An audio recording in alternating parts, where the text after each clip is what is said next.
सब देखने और सुनने वालों की खिदमत में मोहब्बत भरा सलाम। नाज़रीन, कब्ज़ा ग्रुप कब्ज़ा ग्रुप ने रात को इतनी शदीद फायरिंग की है डी चौक में। लोगों के ज़हन में ये चीज़ नहीं थी, उनके ज़हन में थी कि शेलिंग करेंगे, रबड़ की गोलियाँ मारेंगे और वो ज़ुल्म वहाँ पे किया गया, खून की होली खेली गई। हमारे साथ अब्दुल क़य्यूम साहब होंगे, मैं उनसे रिक्वेस्ट करूँगा मुख्तसर जवाबात दें, सवालात काफ़ी हैं।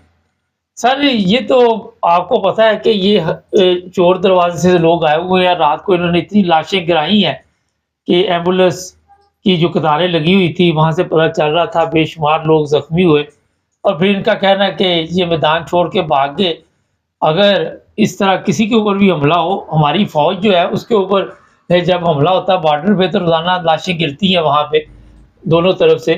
तो ये तो बिल्कुल निहत्थे लोग थे, तो इनके ऊपर फायरिंग की और राना सनाउल्लाह का रिकॉर्ड आपको पता ही है। वो जो मॉडल टाउन वाला है और ये जितने लोग भी हैं, ये खूनी हैं। ऊपर जो चीफ बैठा हुआ उसकी हिदायत के बगैर इन्होंने ये सब कुछ नहीं किया। आप क्या कहेंगे, ज़रा मुख्तसर बताइए?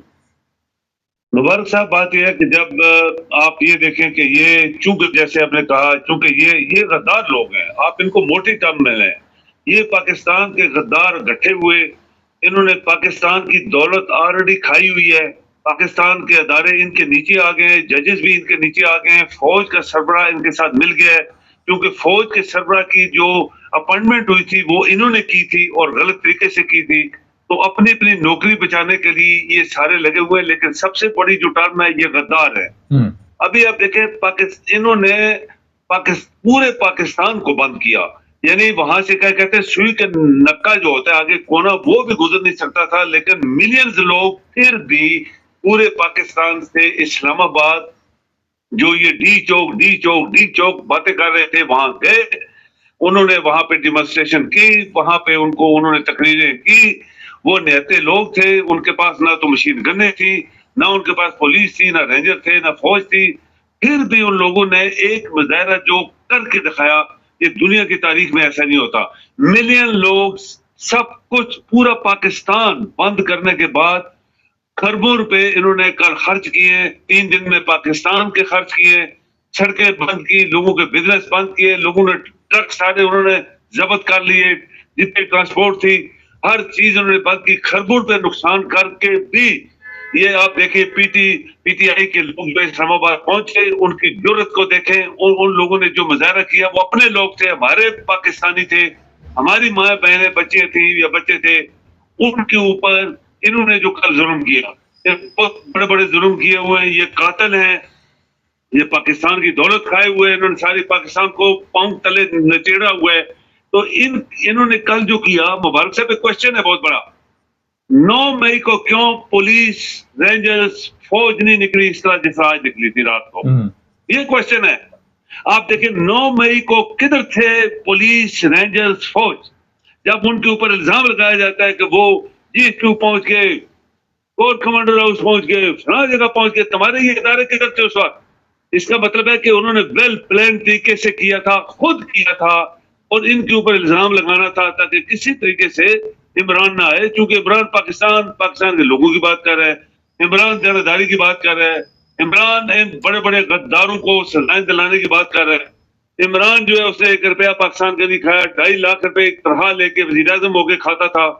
तो ये गद्दारी की इतनी बड़ी मिसाल है कि पाकिस्तान चूंकि मुर्दा कौम है, हमने कोई दर्जनों डजन टाइम्स मैंने रिपीट किया, ये मुर्दा चूंकि कौम है, तो मुर्दा कौमों के साथ जो मर्जी आप कर लें, लेकिन उसका मुकाबला पीटीआई ने कल किया है।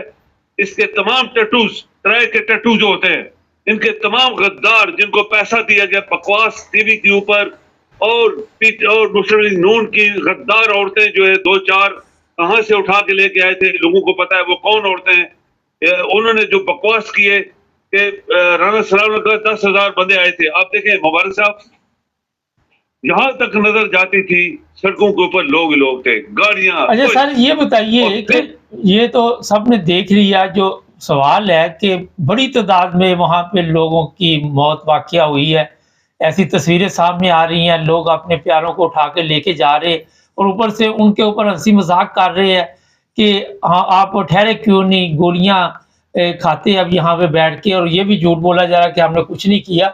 ये बताइए, लाइटें बंद की गई, ये जो इंटरनेशनल क्राइम कोर्ट है वहाँ पे कोई इस तरह का केस दर्ज किया जा सकता है इन सारे जो भी चीफ ऑफ आर्मी स्टाफ और राना सनाउल्लाह, वज़ीर-ए-आज़म, वज़ीर-ए-दफ़ा जितने भी ये लोग हैं? बिल्कुल किया जा सकता है, क्यों नहीं? इंसानी ये इंसानी यानी हकूक की बात हो रही है। जैसे इसराइल के खिलाफ हुआ, इसी वजह से हुआ, और भी कई मुल्कों के खिलाफ हुआ था, साउथ अफ्रीका में भी हुआ था। क्योंकि जब इंसानों को बगैर किसी यानी कसूर के डिमॉन्स्ट्रेशन, हमारा मुल्क है ना, हमारे मुल्क को अगर चोर खाएंगे तो डिमॉन्स्ट्रेशन तो लोग जिनके अंदर रूह जिंदा है वो तो करेंगे। तो अपने मुल्क के लोग, ये इंडिया के लोग नहीं थे, ये अफगानी भी नहीं थे, ना ईरानी थे, ये पाकिस्तानी लोग थे, गरीब लोग थे। कहां से पैदल आए, किस तरह उन्होंने तकलीफें देखी, मुल्क के अंदर डिमॉन्स्ट्रेशन उनकी, सब कुछ बंद करने के बावजूद कोई सड़क, कोई पुल, कोई रास्ता, कुछ नहीं छोड़ा था इन्होंने। फिर भी मिलियन लोग आए वहां पे, उन्होंने करके दिखा दिया। अभी उनके हाथों में तो मशीन गनें नहीं थी, इन्होंने सब असला इस्तेमाल किया उनको मारने के लिए। लेकिन जब टेररिस्ट आते हैं मुबारक साहब अफगानिस्तान से, 5 बंदे आते हैं, उनके 40 मार के जाते हैं, और वो भी फौजियों को मारते हैं, वो भी कर्नल, मेजर, कैप्टनों को मारते हैं। तो उधर को उस वक्त किधर होता है ये जनरल जो चीफ ऑफ आर्मी स्टाफ बना हुआ है, और ये आरामखोर जो वजीर दफा है, और ये जो मिनिस्टर ऑफ इंटीरियर है जिसकी शक्ल ही यहूदियत से बदतर है। ये बंदा जो नकवी पकड़ के ले आए हैं, ये तो बदरूह किस्म का इंसान है, ये एक मुसलमान नहीं है, और ये काफिरों से भी बदतर इंसान है। और राना सनाउल्लाह तो वैसे ही, उसको तो पाकिस्तान के लोग जानते हैं वो कौन इंसान है। काश इनको फांसी दे दी जाती इमरान के जमाने में, काश इन लोगों को हमेशा के लिए खत्म कर दिया जाता। ये पाकिस्तान के मुहब्बे वतन लोग आज भी सोच रहे हैं कि क्यों ऐसा नहीं हुआ था, कि आज जिस पाकिस्तान जिस जंगल में फंस गया है, ये गद्दारों का टोला, आप क्या समझते हैं आसानी से जाएगा? ये आसानी से जाने वाला नहीं है। इसीलिए कि आर्मी के चीफ की 5 साल सर्विस, ये सारे लोगों की सारी दौलत के ऊपर कब्जा, मुल्क के ऊपर कब्जा, जजों को पांव थले रौंद डालना, ये इस चीज की निशानी है कि ये टोला जो है गद्दारों का, ये आसानी से पाकिस्तान की जान नहीं छोड़ने वाला। अच्छा सर, मुनाफ़क़त देखें कि दिन को ये फ़ौज के लोग उनके साथ गले मिल रहे हैं और रात को उनके ऊपर गोली चला दी, और सबसे जो ख़तरनाक चीज़ है वो है मुनाफ़क़त।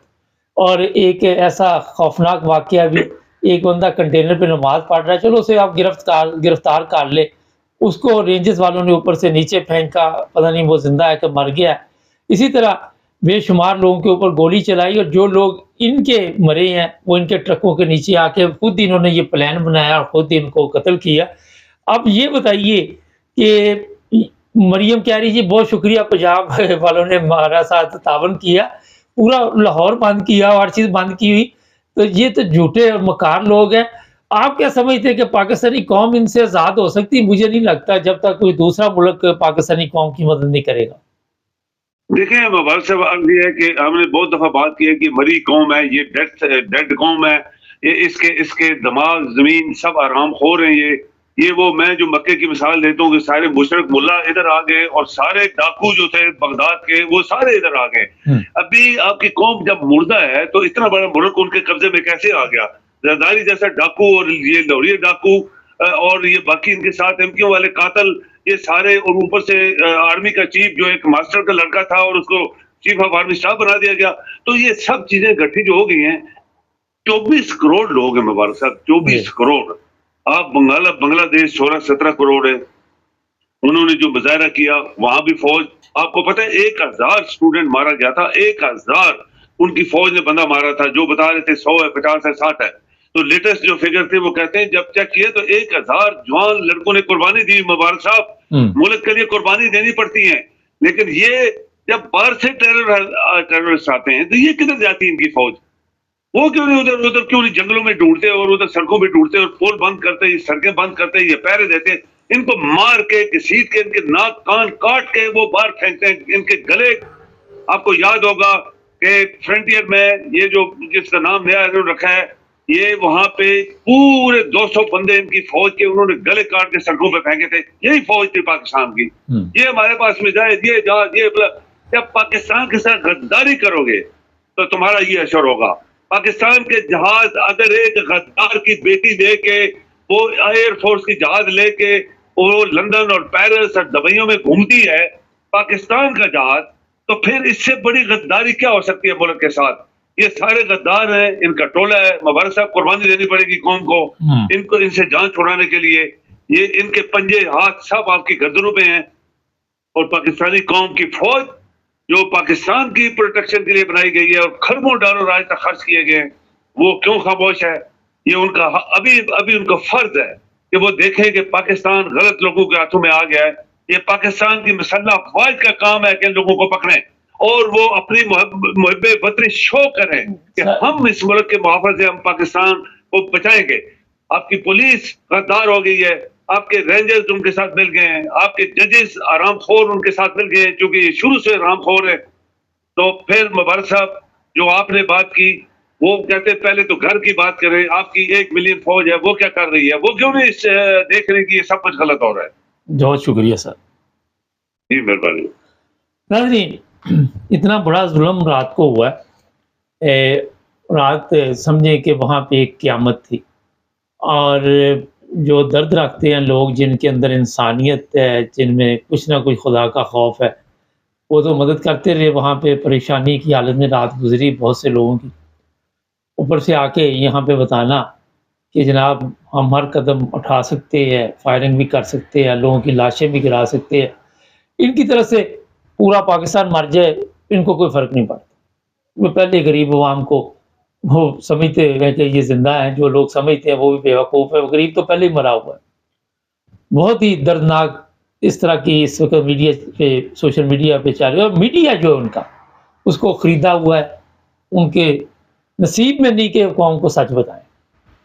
ये हॉस्पिटल जो हैं भरे पड़े हैं वहाँ पे सिर्फ मसला हल नहीं हुआ, ये भी बताया जा रहा है कई लाशें गायब कर दी गई है। ये तो बाद में पता चलेगा कितने लोग गायब हैं। पाकिस्तान में तो मामूली केस है गायब करने लोगों को।